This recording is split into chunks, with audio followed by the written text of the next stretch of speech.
Hi, Zach here with another YouTube video. My first video that some of you watched was shot in portrait, not landscape. I'm going to hopefully be correcting that with this video. Again, I'm pretty new to YouTube, so thank you for bearing with me, and thank you for those of you that watched and the one or two that commented. I really appreciated it. So that was kind of an unboxing video. That's not really what I'm going for with this. I'm working more towards doing kit bashing and things of that nature, kind of like Al Figures does with his dials. He kind of explains the process, some of the things that he's learned along the way. I thought that was really awesome that he did it, and I thought I would do it with action figures because that's what I do. Now, this is going to be kind of an action figure review and a customization video. Recently, Blade Runner 2049 came out. I'm a huge fan of the original film, Blade Runner. I actually own the limited edition collector's box series that came out when the final cut was released in 2007 that comes in the white comp case. I own the book, Do Androids Dream of Electric Sheep. I even have some of the comics. So I love the movie, and I was super excited that they made Blade Runner action figures finally. As you see, here's Rick Deckard, and here's Agent K. I've been waiting over 3 decades for these things to come out. I saw Blade Runner when I was like 5, 6 years old at my cousin's house, and it just blew me away. In fact, what got me into action figure customization was I wanted a Rick Deckard action figure. So I took my 1977 Kenner Han Solo figure, and I turned him into Rick Deckard. The second one I made was a custom Blade Runner version of myself because I wanted to be Rick's partner and retire replicants. So these are the NECA figures. There's about 10 figure reviews out there for them right now. So I'm not going to be real heavy on the review, guys. Just suffice it to say, the molding on the faces is amazing. I mean, it's spot on. The clothes are all rubberized, so you get all the posability. They have joints in their abs. They can turn at the waist. And they overmolded the rubber a lot nicer than the Marvel Legends. I've got a Marvel Legends Punisher. I didn't pull them up here on the table, so I'm not really going to be able to compare them. I'm sure other people have done it. Now, the big thing for me, like I said, former Marine, Deputy Sheriff Firearms Instructor, I love guns, okay? I love gun safety, responsible gun ownership, but that being said, I like guns. And Han Solo. Yeah, he's Han Solo, Indiana Jones, and Rick Deckard, 3 of the coolest characters ever in the history of ever. Harrison Ford. So, Deckard's blaster from the first movie is one of the most iconic firearms, I think, in movie history and in the world. Now, most people don't know that this was actually made from a Charter Arms 44 Magnum Pug, which sadly I don't own, and a Steyr 222. That's where they got the trigger and the bolt action, and then the actual overmolded plastic was around a Charter Arms Pug so that they could actually fire the weapon. Interesting note, the Charter Arms 44 Magnum Pug was also used in the film Manhunter, 1980s classic, amazing film. It's from the Silence of the Lambs, Hannibal Lecter series. They did Red Dragon with Edward Norton, not as good as Manhunter.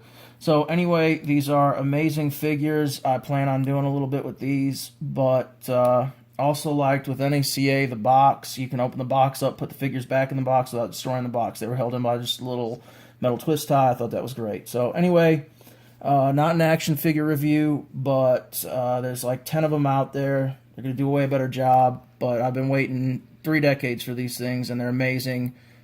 I highly recommend them, especially if you're as huge a fan of the movie as I am. I'm such a fan that when Sean Young came out in 2049, my first comment was, they got her eye color wrong, and I was pulling my phone out to hopefully be the first one on IMDb to post on the goof section that she had green eyes, and then 2 seconds later Harrison Ford said the same thing and they shot her. So then I kind of felt like a dick because, I mean, I didn't really want Sean Young to get shot. I mean, I thought Rachel was a perfectly nice character.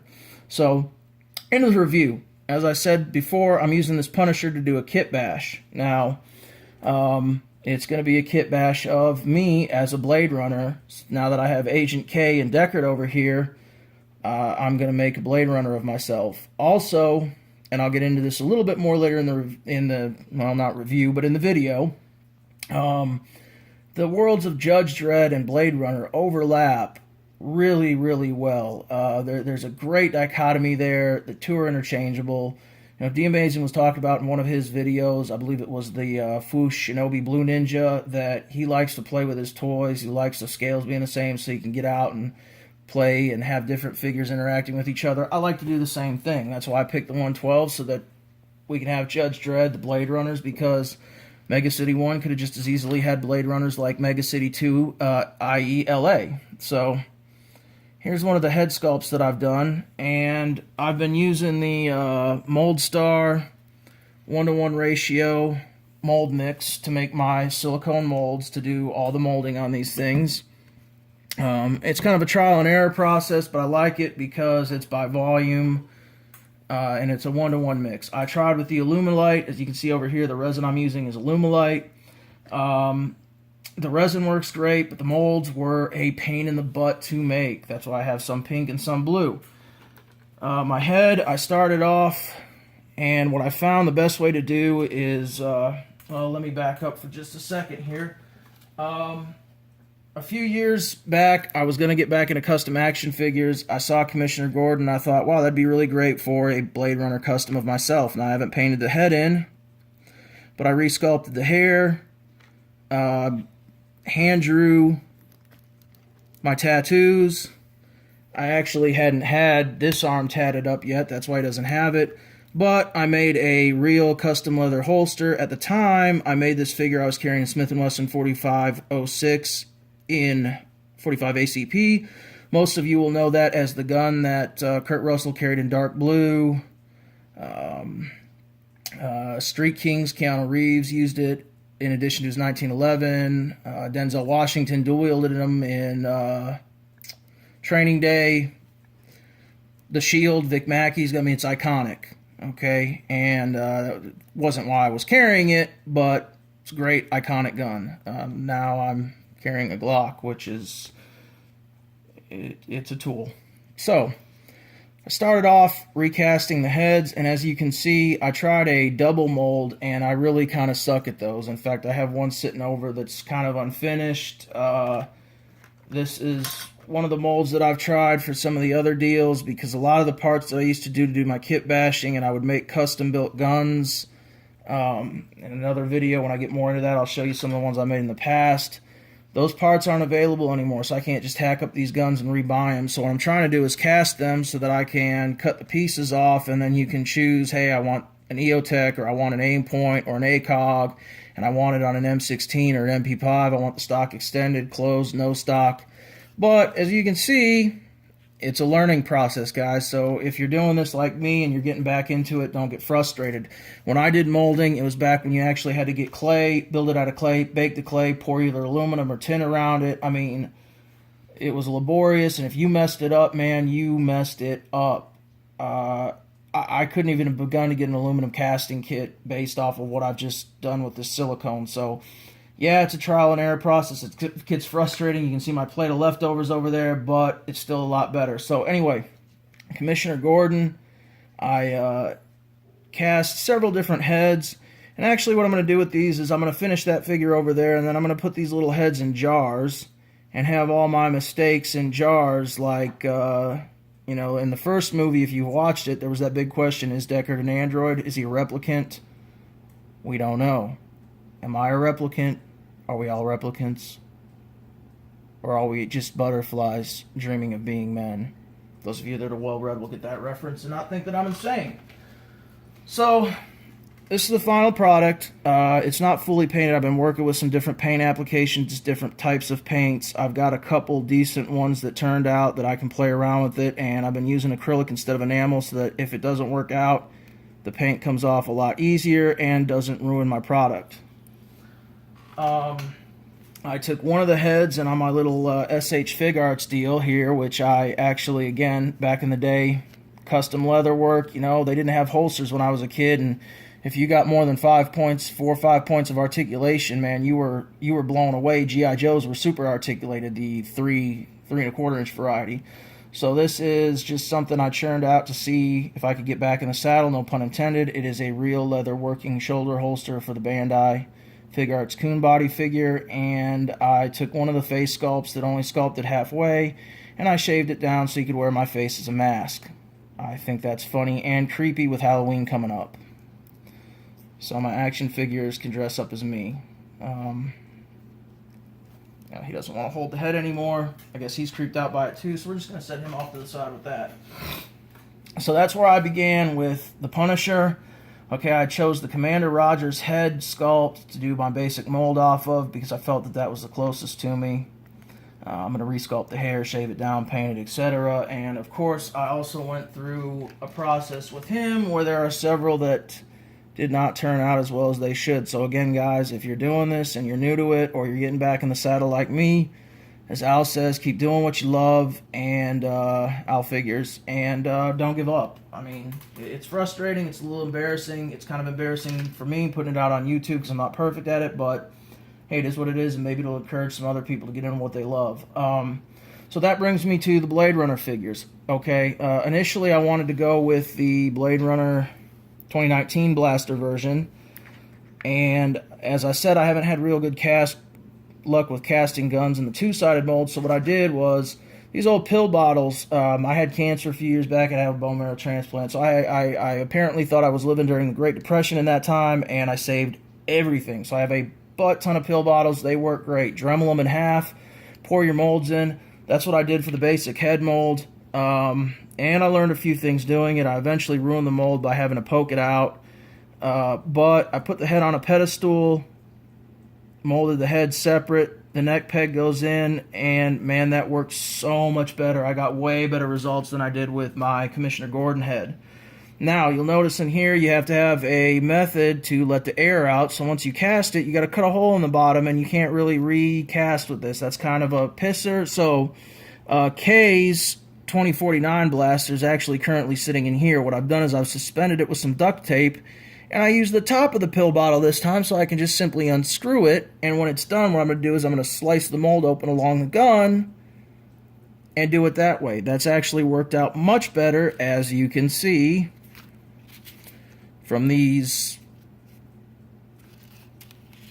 that I at least have a full and completed gun. Now, the trigger guard didn't mold here, so I cut it off.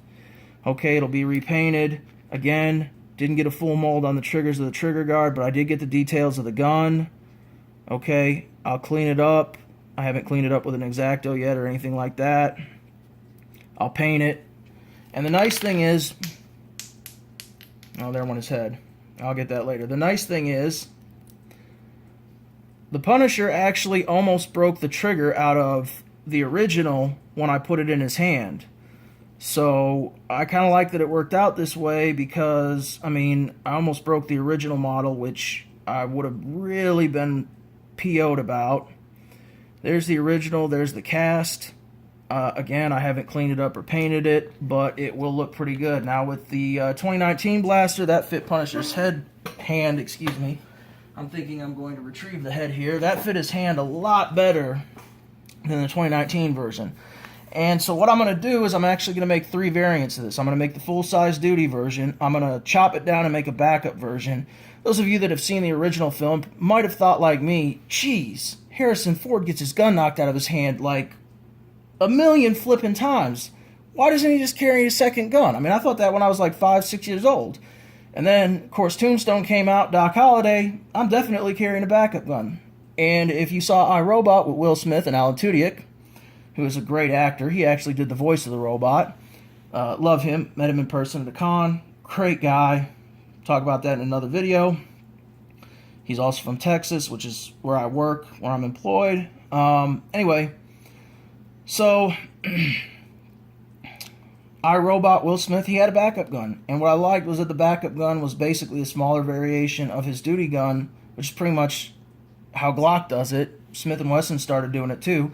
That's what I'm going to do with the 2049 blaster. I'm also going to make a Riot Edition out of it. Judge Dredd has his Lawgiver, and then he has the Law Stick, which was basically just originally a rifle version of the Lawgiver.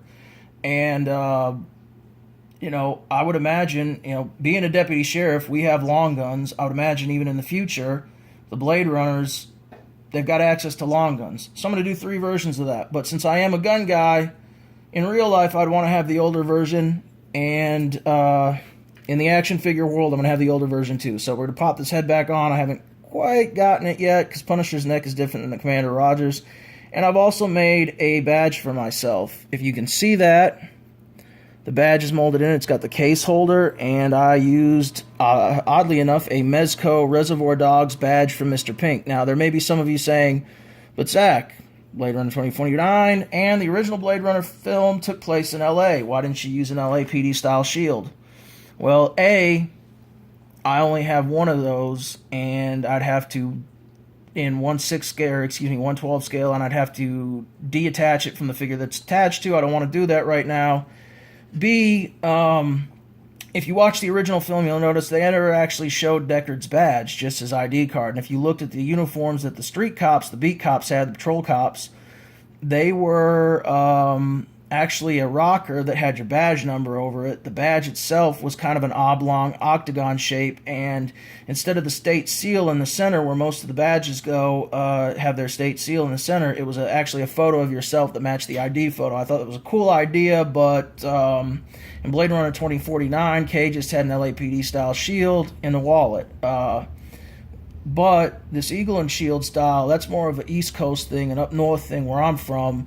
And as I talked about the juxtaposition of the Judge Dredd and Blade Runner worlds and the fiction there, why wouldn't Mega City 1 have Blade Runners themselves? If you read the book, Do Androids Dream of Electric Sheep, the Blade Runners actually worked more like bounty hunters or like constables do in the state of Texas. Yes, constables are fully sworn and authorized law enforcement officials, but in smaller counties like mine, where you don't have full-time constables departments like you do down in Houston or Dallas area, the constables basically work when civil process comes in. They go out, they execute the process, they get paid per process they execute.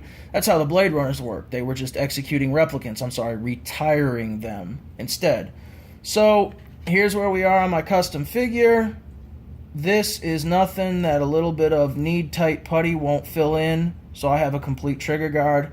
I'll trim this up with a little bit of an X-Acto and a Dremel, sketch out some of the finer details with dental tools. By the way, these things, you can get them everywhere now, Harbor Freight, eBay, Amazon, wherever. Grab yourself a bunch of these. They're amazing. I use them all the time. So we're going to set him over here, but this is the progress that I've made.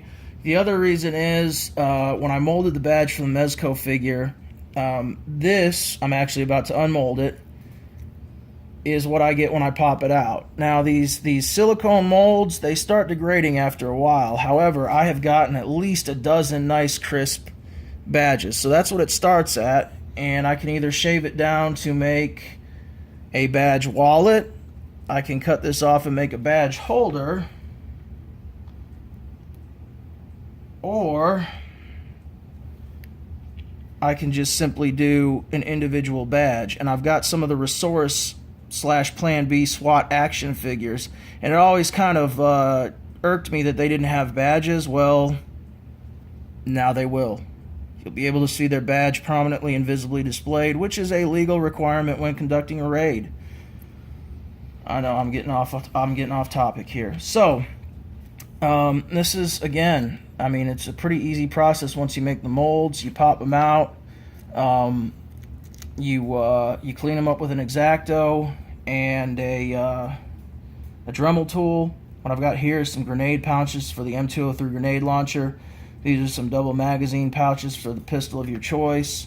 Some other magazine pouches. And what I do is I take the leather, like with my shoulder holster on the SH Fig Arts Body Coon, and I put this on leather, and I actually make workable deuce gear. This is a M16 magazine that I've popped out, some more mag pouches, and we've got an AK-47 magazine and some more grenade pouches. Those will get cleaned up, and what the finished product will look like was, here it is. Now, these are only one-sided molds, okay? Now, I haven't really cleaned this one up, but I put a little bit of silver on it, and if you've got any of the 3A Ashley Wood stuff or anything like that, or if you're making other gear, the reason I made these is because now you can fill up your magazine pouches. Granted, they only look good from one side, but if you're using it for display or play, I mean, they don't really need to change magazines like you do in real life. They fit in there perfectly, and you can do some shots. The whole thing will be painted silver or gray, matte gray. I haven't figured out which color I like best, but as you can see from the Resource, it matches colors fairly well. And you know, the whole thing will be painted gray. You'll see the detail up front, and you can do some nice shots of them changing magazines, pulling out the mag pouches, etc. You can hold them in your hands, and it's kind of like the dios. You don't always need to see the background to get a good picture. So anyway, that's where I'm at with my custom action figure right now. Got his badge made, working on the gun. I've got one gun that I'll be working on. I've got the head sculpt started, and the next video I'll be a little bit further along in the process, a little deeper down the rabbit hole, and I'll show you guys that. In the meantime, if any of you watching this are interested in getting any of the cast items, such as magazines, the pouches, or getting some deuce gear made, anything like that, badges, hit me up in the comments section. I'll figure out how to get in touch to you. Like I said, I'm kind of new to this. I know one of my friends told me I need an Instagram, and I do have a Facebook page. This really doesn't cost me anything, and I enjoy doing it. So if I can get up with you and you're willing to just send me your address and a couple bucks to pay for shipping, man, I'll throw a bunch of these in a pouch for you, and you can have at it. And if you don't want to go that route and you want to do it yourself, hopefully some of this has helped you get some ideas for how to do this on your own. I didn't really go over the molding because there's people that do casting way better than me that have videos on YouTube that go over that stuff too. And anyway, that's my video. Again, thanks to everybody that watched my videos. I'm not technically a member yet, but shout out to Articulated Comic Book Art and Al Figures for getting me back into this. Really appreciate it. I've forgotten how much I love doing this. And as always, guys, stay safe. Treat other people the way you want to be treated. Stay hydrated.